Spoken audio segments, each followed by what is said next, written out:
Hello everyone, how are you doing? This is MD Tech here with another quick tutorial. In today's tutorial, I'm going to show you guys how to go about editing or removing autofill addresses or forms that are saved in the Facebook mobile app for iOS or Android devices. So this should hopefully be a pretty straightforward process here, guys. And without further ado, let's go ahead and jump right into it.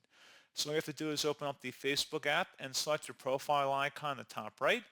Go underneath Settings and Privacy to expand that, and then select the Settings button at the top. Underneath Preferences, select the Browser button, and then Autofill, contact and payment info used to quickly complete forms. Your autofill activity is used to improve ads and other parts of your Facebook experience. So if you want to just turn this off altogether, you can just go ahead and toggle the autofill payment forms and autofill contact forms off. However, you can also edit your contact information by selecting the second option underneath autofill contact forms.